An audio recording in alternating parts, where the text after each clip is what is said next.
These terrifying evil forests and parks are responsible for the disappearances of thousands of people. Here are their stories. The Black Forest in Germany. A photograph purportedly showing Germany's Black Forest is frequently circulated on social media, along with the claim that the wooded area caused 15,000 missing persons cases last year. While some people have challenged the picture and said it's fake news, others have openly discussed the topic and argued that there may be a lot of truth to it because it's been alleged that an unusually high number of people have in fact gone missing there. The Black Forest in Germany is known for its dense woodlands, picturesque landscapes, and folklore, but it has also been associated with various disappearances over the years that have basically turned into cold cases. While some stories and legends highlight mysterious cases, the region is not particularly notorious for ongoing disappearances. Now, most reported cases are often related to hiking accidents, lost individuals, or people who have chosen to go off the grid. The forest's vastness and,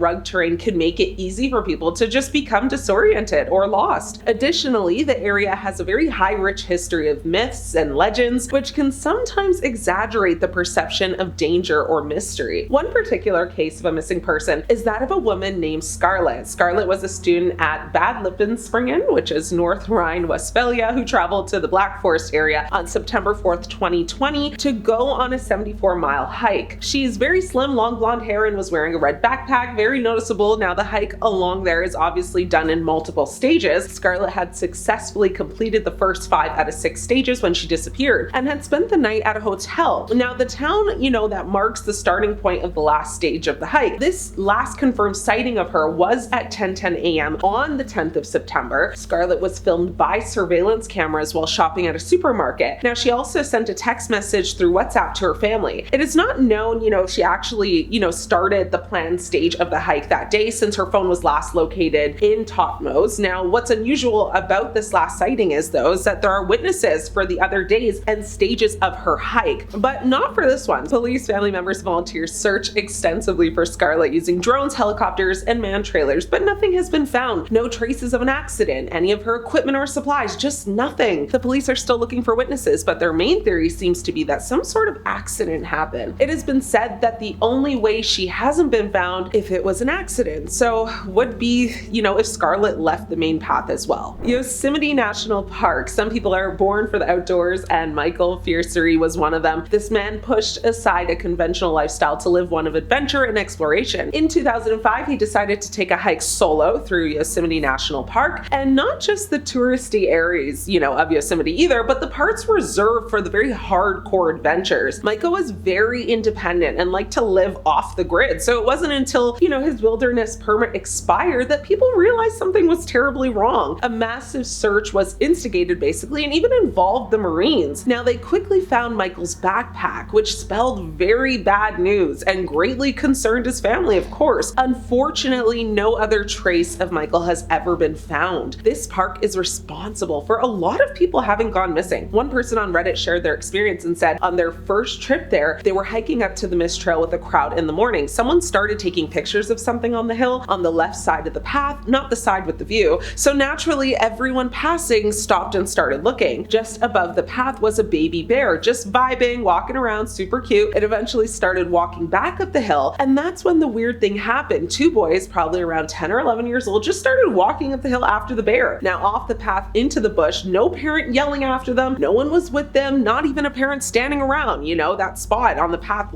asking if anyone saw where their kids went. No idea what became of this. The person jokingly said, hopefully the mama bear, took them in as one of their own, and they now live as bears, but the best possible income would be that. So it's not just unexplained disappearances that happen there, but other weird, unexplainable things as well. Grand Canyon National Park. This national park is a vast mile-deep canyon carved by the Colorado River over millions of years, showcasing a unique geological history and diverse ecosystems in northwestern Arizona. The canyon's formation began approximately 6 million years ago, with the Colorado River carving its way through the Colorado Plateau. Now, the canyon is up to 18 miles wide and 6,000 feet deep in some places. At the time of this disappearance, Morgenheimer was working for a rafting company called Tour West, which provided guided tours through the Grand Canyon. On day 6 of an 8-day trip, Heimer vanished in the Pumpkin Springs area of the park. The lead guide was speaking to Heimer when he was distracted by a client. When he went to speak to Heimer again, the young man was just gone. The guy didn't think much of it at first, believing Heimer had simply just wandered off, but when 3 hours had gone by without a word, Heimer was officially declared missing. An extensive search lasting 6 days was carried out, but to no avail. Great Smoky Mountains National Park. One of the most famous missing person stories involving a forest is the disappearance of Dennis Lloyd Martin in the Great Smoky Mountains National Park in 1969. Now, Dennis Lloyd Martin, a 6-year-old boy, vanished on June 14th, 1969, while on a family outing at Spence Field in the Great Smoky Mountains National Park. Martin disappeared on June 14th while surprising his adults with actually his brother and other children from a separate family the Martins were camping with. He was last seen by his father going behind a bush to hide, intending on surprising the adults with the other children. Now, after not seeing him for about 5 minutes, and when all of the other children had returned to the campsite, his father became concerned and began searching for him. His father ran down the trail for nearly 2 miles until he was sure he could not have gotten any farther. Now, after several hours, they sought help from National Park Service rangers, and the search effort was extensive, involving approximately 1,400 searchers and covering a 56 square mile area, but no trace of Dennis was ever found. The disappearance does remain a cold case, with the National Park Service still investigating to this day. Green Mountain National Forest. The Green Mountain National Forest, or GMNF, is the only federally managed national forest in Vermont, encompassing over 400,000 acres in southwestern and central Vermont, offering very diverse landscapes, wildlife, and recreation opportunities. Now, the Vermont State Police exists because of Paula Jean Weldon. Weldon was an 18-year-old college student who decided to walk the long trail in Vermont. Weldon hitchhiked from school to the trail, and when she failed to return for her studies, her roommate notified the administrators. They in turn, contacted the authorities, and a massive search for Weldon was undertaken. It involved the National Guard, firefighters, and even students from the school, which had closed to help in the search. But despite the extensiveness, nothing came of it, and the resulting investigation was fiercely criticized for being shoddy. Just 7 months later, the Vermont State Police was created to prevent such poorly run investigations in the future. Paula Jean was never found. Her family is still searching for answers. The community still wants to know what happened, and sadly, I don't think anyone ever will know. This is not the first and only case, though. It's been reported that this forest is responsible for the disappearance of upwards of 20 plus people within the last 20 years alone. Ozark-St National Forest in Arkansas. Many of the biggest national park disappearances start the same way. A family or group visits a national park, one member wanders, and no trace of them is ever found. It's an unsettling pattern that has led to many, of the monster stories that surround these national parks. It's also exactly what the poor Van Els family experienced on a summer day in Ozark-St